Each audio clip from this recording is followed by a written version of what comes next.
Raul, eu queria aproveitar para você aproveitar e já emendar apresentando o Miguel Abuhabi, que fala na sequência. Quem é o Miguel Abuhabi?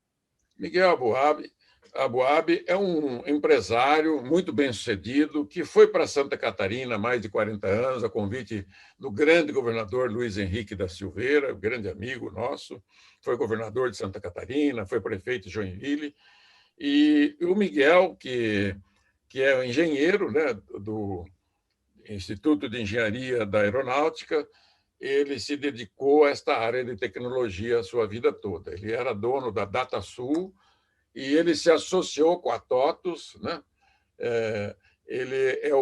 E agora, nos últimos, não sei quantos anos, 15, 20 anos, ele é dono da Neogrid, que é a maior empresa de prestação de serviços no Brasil. Ele me conta que mais de 70%, 80% da logística de abastecimento dos supermercados, do atacadista, do Brasil, da indústria, passa pelo software dele. Então, ele é um especialista na contabilidade das empresas, né?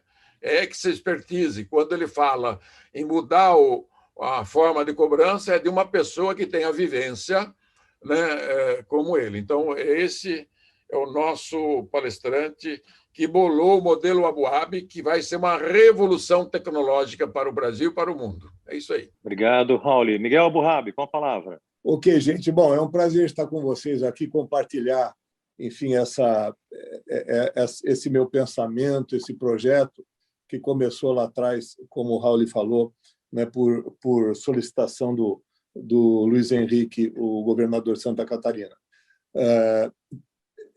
A minha experiência, então, eu me formei engenheiro mecânico pelo ITA, mais tarde eu criei a DataSul, que é uma empresa de RP, e nessa ocasião eu implementei sistemas fiscais em mais de 4.000 empresas.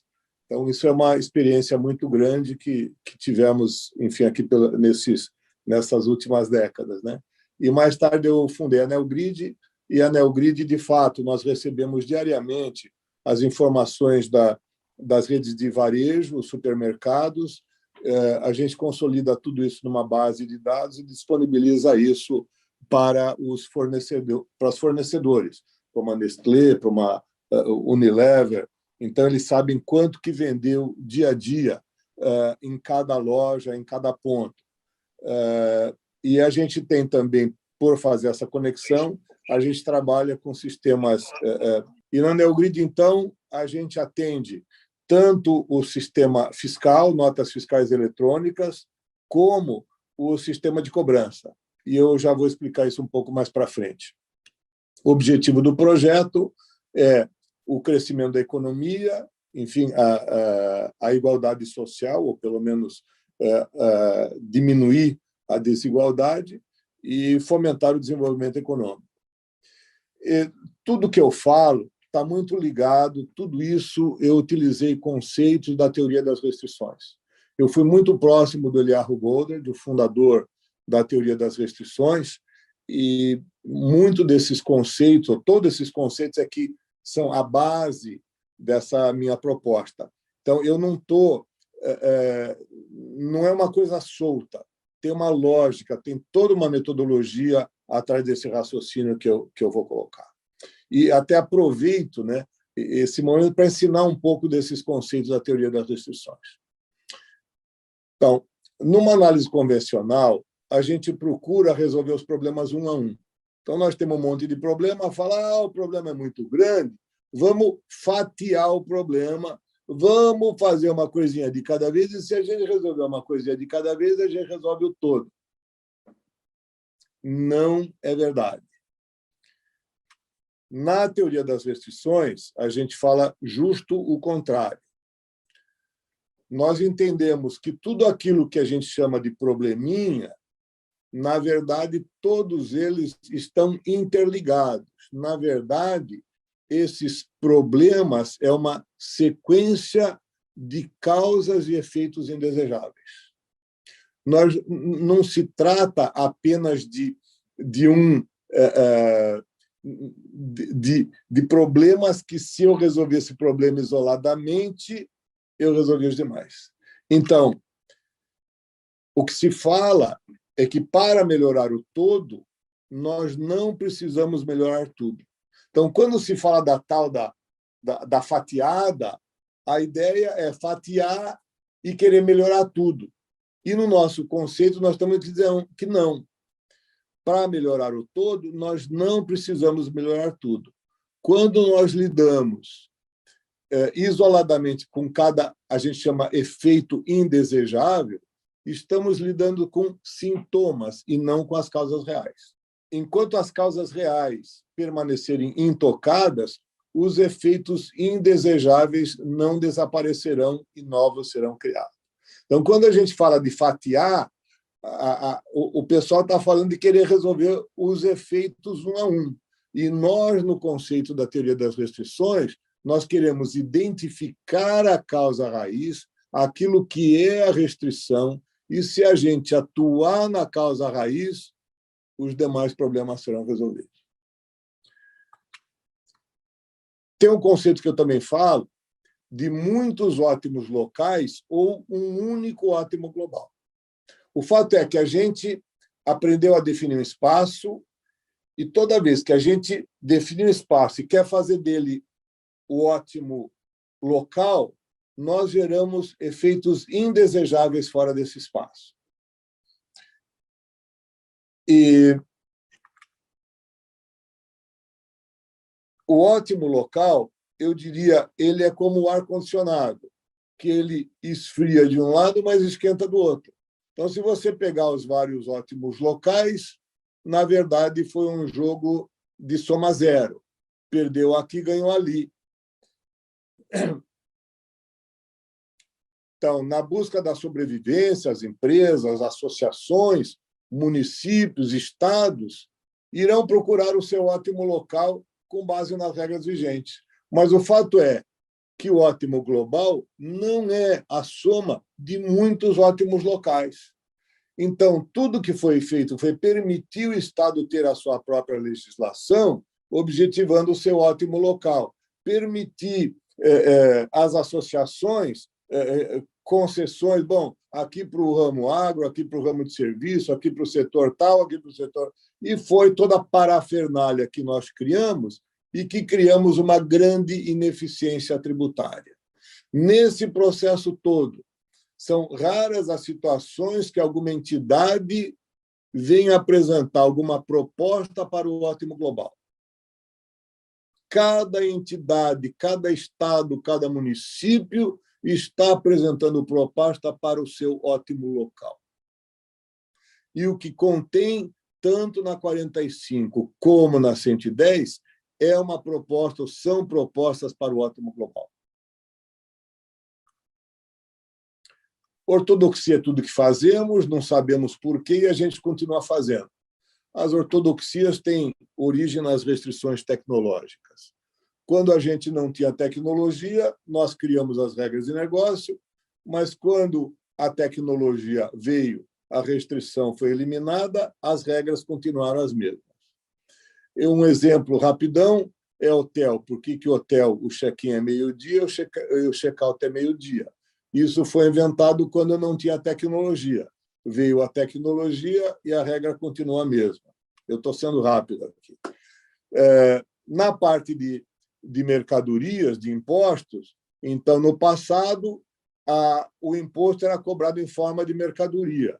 Então, a regra de negócio foi fazer um controle de circulação de mercadoria. O fato é que hoje, né, o governo quer receber o seu imposto em dinheiro e, portanto, seria razoável fazer um controle da circulação de dinheiro. Fazer um controle sobre a circulação de mercadoria é uma ortodoxia, é uma regra que foi inventada no passado.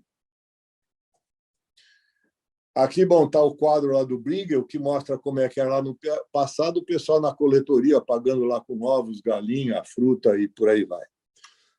Então, o primeiro conceito que a gente procura entender é o porquê mudar na teoria das restrições. Então, daí sim nós levantamos os efeitos indesejados. E quando a gente começa a listar simplesmente esses efeitos indesejados ou indesejáveis, nós vemos tem sonegação, inadimplência, informalidade, renúncias ou benefícios fiscais, baixa competitividade do mercado interno, baixa competitividade na exportação, alta carga tributária, então, fiscalização, substituição tributária, as obrigações acessórias, refis, enquadramento indevido no Simples, aumento nas importações, baixa geração de emprego, alto custo de arrecadação, contencioso, dívida ativa, autuações, redução da arrecadação, aumento da alíquota dos impostos, desigualdade social. Tudo isso, na verdade, são efeitos indesejados. E nós precisamos separar o que é efeito e quais seriam as causas. Então, se eu tiver aqui, por exemplo, sonegação, a sonegação, ou para evitar a sonegação, tudo bem, isso nós vamos ver na próxima. Ok, então aqui nós temos uma sequência de efeitos indesejados, e aqui nós estamos dizendo isto é o porquê mudar. Quero ainda falar sobre o sistema simples e complexo. Quando a gente imagina, nós temos aqui 7 elementos e 7 elementos integrados. Quando a gente fala qual é o sistema mais simples, é o A ou o B, na verdade, a simplicidade de um sistema é definida pelo número de pontos que a gente precisa tocar para impactar todo o sistema. Então, no exemplo, sistema A, eu preciso tocar em 7 pontos, e o sistema B, eu preciso tocar em apenas 1 ponto para impactar todo o sistema. Isso é grau de liberdade de um sistema. Então, o sistema B tem só 1 grau de liberdade, ele é mais simples.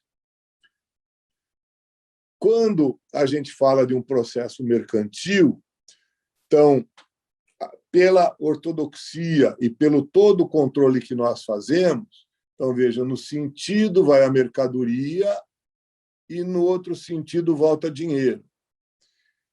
A ortodoxia é fazer um controle sobre a circulação de mercadorias e que envolve milhões de documentos, milhões de viagens, milhões de nota fiscal, milhões de pontos de controle.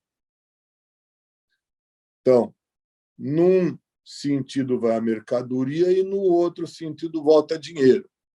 É muito mais simples controlar a volta do dinheiro do que a ida da mercadoria. São muito menos pontos de controle. Então, se nós entendemos pelo slide anterior, que seria o porquê mudar, agora nós vamos entender o que mudar. O que mudar são as causas raízes. Nós não vamos fatiar e nós não vamos fazer todas as coisas.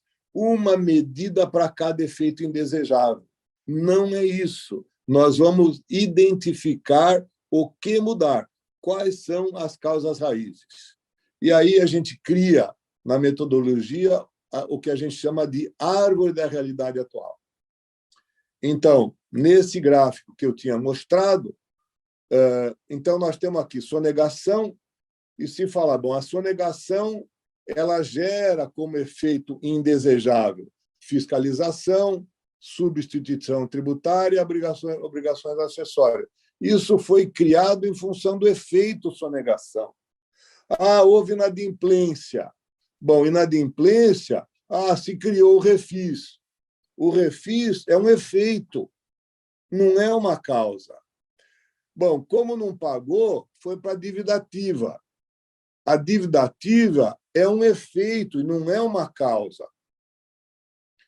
E, assim, pela informalidade, houve enquadramento indevido no Simples, deixar de pagar. O governo, então, pelas renúncias fiscais, houve redução na arrecadação. Baixa competitividade no mercado interno, também na exportação, e isso traz aumento nas importações. Baixa competitividade na exportação gera como efeito baixa geração de emprego, baixo crescimento da economia. Alta carga tributária sobre produtos essenciais é a desigualdade social. Bom, como tem a fiscalização, como efeito, gerou autuações e que, por sua vez, alto custo da arrecadação. São 60 mil fiscais que nós temos e fora toda a burocracia das empresas. A substituição tributária, alto custo burocrático, obrigações acessórias também. Refis acaba impactando na dívida ativa, porque mesmo no refis não paga, e acaba impactando na redução da arrecadação. Enquadramento indevido do Simples também acaba tendo a redução na arrecadação. Aumento nas importações também é uma baixa geração de emprego e impacta também na parte da economia. Bom, e assim sucessivamente, as autuações, a dívida ativa, redução da arrecadação, o contencioso na justiça também, que são, como o Raul falou, são quase 4 trilhões no contencioso na justiça, outro tanto na dívida ativa, e tudo isso está impactando na arrecadação. Bom, aí o governo fala, bom, pois é, tem redução da arrecadação, aumento da alíquota dos impostos. Aumento a alíquota dos impostos, bom, de novo, sonegação, de novo inadimplência, informalidade, e isto realimenta a árvore da realidade atual.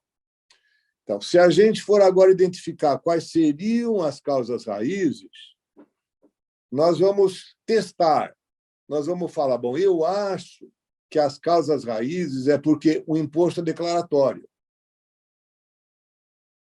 Eu acho que é porque o recolhimento é iniciativa do contribuinte.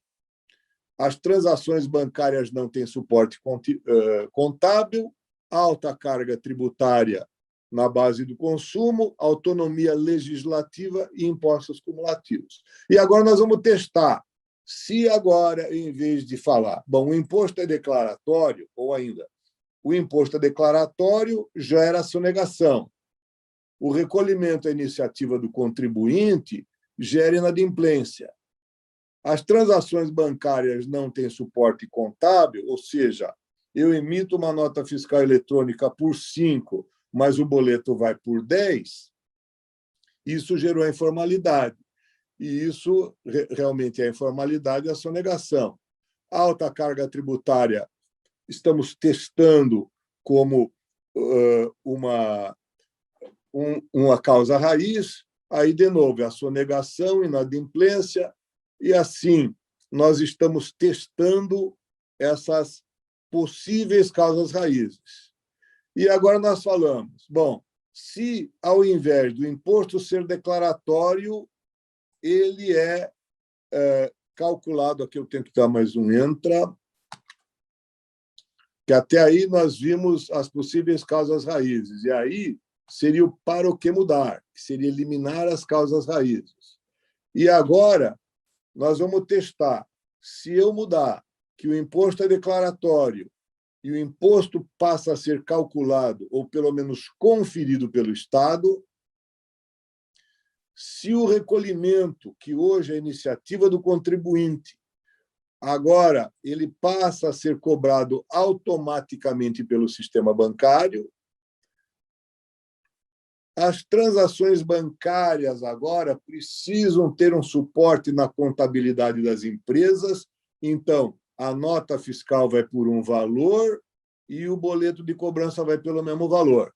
Não pode ter transações bancárias de uma empresa contribuinte sem a devida nota fiscal, sem o devido suporte. Então, se isso acontecer, e ter uma carga justa para a base de consumo, ter uma legislação para cada um dos entes ou dos estados e municípios, ter uma unificação da legislação e deixar de haver impostos cumulativos. Então, tudo isso nós vamos verificar que, se o imposto é calculado pelo Estado, deixa de haver sonegação, deixa de haver inadimplência, enfim, todos os efeitos indesejáveis desaparecem.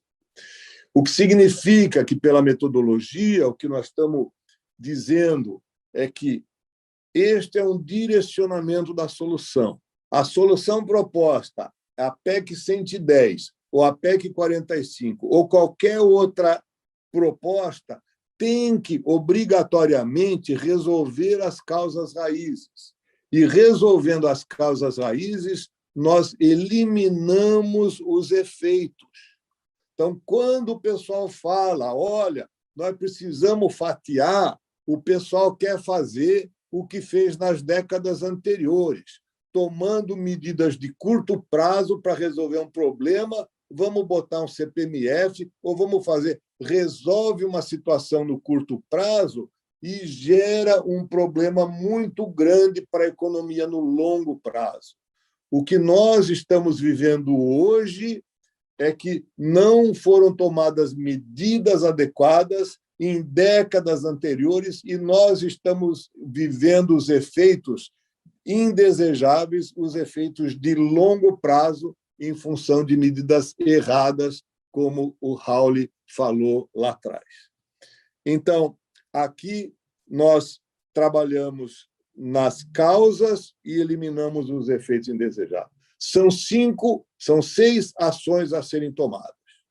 E, com isso, nós teremos a árvore da realidade futura.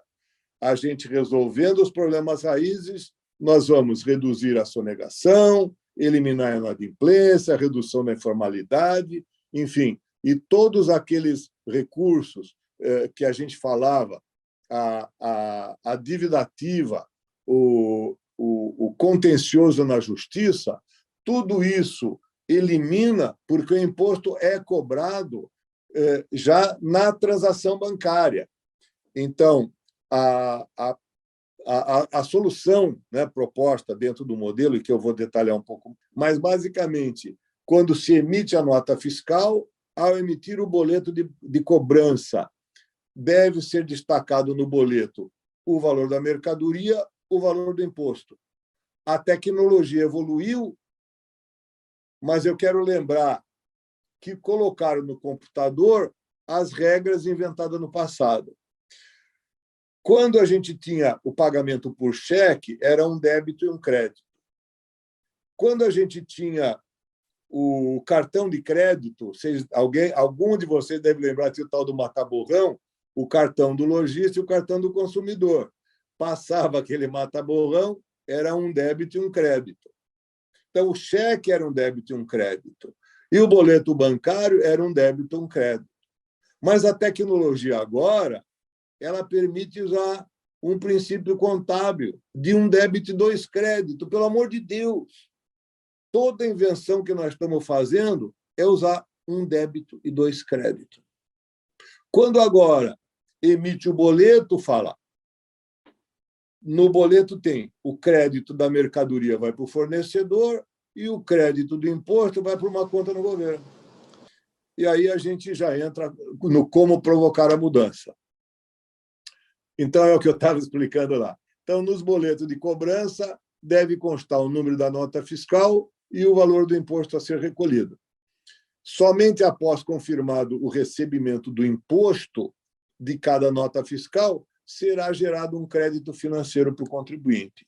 Vejam que hoje o contribuinte ele vai pegar todas as notas fiscais que ele recebeu no mês passado e vai gerar um crédito, mesmo que essa nota fiscal não tenha sido paga, mesmo que aquele imposto, mesmo que seja uma nota fake, ele se credita do valor daquela nota fiscal. Aí ele vai listar as notas fiscais de que ele vendeu e vai falar, bom, esse aqui é o meu débito do imposto, que não necessariamente é o que circulou no banco. Então, nem necessariamente é o valor que ele recebeu e pode que ele ainda não recebeu do seu cliente. Então, o que nós estamos fazendo aqui é uma sincronização no fluxo de pagamento. Quando o lojista, o comerciante, receber do seu cliente, automaticamente o recolhimento é feito nessa transação. o dinheiro não vai cair na conta do lojista, não vai cair na conta do contribuinte. Do cartão de crédito já separa o valor que vai para o governo e o valor que vai para o lojista.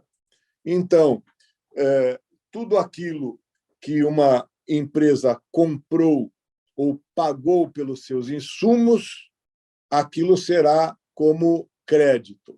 Então, diariamente, pela liquidação do boleto, é que a gente fala, será acreditado ao contribuinte o valor líquido dos impostos. E aí vai se fazer um netting de tudo que se comprou e de tudo que se pagou pelos insumos e tudo que recebeu pelas vendas. Aqui é um exemplo de um boleto que, se por hipótese o valor do bem ou serviço é 100 e o valor do imposto é 20, então aí é um débito de 120 para quem pagou e um crédito de 100 para o lojista, enfim, para quem vendeu, e um crédito de 20 que vai direto para o governo. Vejo que no boleto tem que obrigatoriamente haver um vínculo com o número da nota fiscal que deu origem a essa cobrança. É só isso. Só isso. Essa transação que eu me refiro já existe hoje, já é disponível em alguns bancos e só não é utilizado. Então, nós nem mesmo, pelo menos em termos de boleto, mexemos nesse tipo de operação. O próprio PIX também já vai permitir, ou já está permitindo, um débito e 2 créditos. Quando o pagamento, então, é feito por cartão, da mesma forma, passou o cartão e vai gerar um crédito para o governo e outro crédito para o lojista. Se aquele estabelecimento trabalhar com uma alíquota única, o cálculo do imposto é feito direto na maquininha. Se trabalha com a alíquota diferenciada, que é o caso de supermercado, aí precisa ter um TEF que integra o cupom eletrônico com a maquininha. E, finalmente, então, no comitê gestor, diariamente vai receber o extrato do que foi depositado naquela conta de impostos, vai receber as notas fiscais. Vejam que o Brasil criou um sistema poderoso de nota fiscal eletrônica, um sistema poderoso bancário que já tinha, mas os dois sistemas não se conversam. Então, as notas fiscais batem diariamente na Cefaz com a única finalidade de controlar caminhão. Essas notas fiscais, elas poderiam gerar imediatamente para o governo uma conta de receita, um lançamento, crédito de impostos a receber. O crédito de impostos é uma conta de receita e debitaria nota fiscal a nota fiscal numa base de dados que seriam impostos a receber. Quando vem o extrato bancário explicitando que aquela nota fiscal foi paga, então vai poder dar baixa de nota fiscal a nota fiscal de que aquela nota, que o imposto correspondente àquela nota já foi pago. E aí vai se fazer um débito a bancos e crédito no impostos a receber. E daí disso vai gerar diariamente a devolução dos impostos, quando é o caso, e os demonstrativos contábeis, União, Estados, municípios. Então, terá um comitê gestor, e aqui nós estamos só exemplificando uma empresa de manufatura comprou seus insumos 100 de mercadoria, 20 de imposto. Quando pagou a manufatura, 20 vai para o governo e 100 vai para o fornecedor. Ela trabalha esses insumos, vende por 200, tem 40 de impostos. Quando a rede de varejo pagar 240, então tem 40 de débito, eu posso devolver aqueles 20 de crédito para a empresa de manufatura. E assim vai até o consumidor final, que quando pagar com o cartão de crédito, a empresa operadora de cartão, no final do mês, quando fizer todos os pagamentos, vai recolher para o governo os valores de toda a movimentação financeira nos cartões e vai gerar o crédito, vai devolver o crédito para as redes de varejo. Então, basicamente é isso, mas concluindo, nós teremos reduzido o número de pontos de contato, de milhões de pontos de contato para algumas dezenas ou talvez centenas de pontos de contato. E aí sim, simplificando o sistema tributário. Com isso, nós teremos simplificado o sistema tributário, vamos garantir a arrecadação do Estado, vamos garantir a competitividade das empresas e vamos, finalmente, fomentar o desenvolvimento econômico e social. Basicamente, é isso que eu tinha para colocar. Como o Carlos falou, nós temos os livros aí. Então, agora vocês entendem o porquê do tema do meu livro, né? Que eu diria, devo, não nego, pago quando receber. Então, o imposto é pago no fluxo financeiro e com o Raul, esse outro livro, e que quem quiser está à disposição, é só nos pedir, a gente pode disponibilizar. Então, basicamente é isso. Muito obrigado.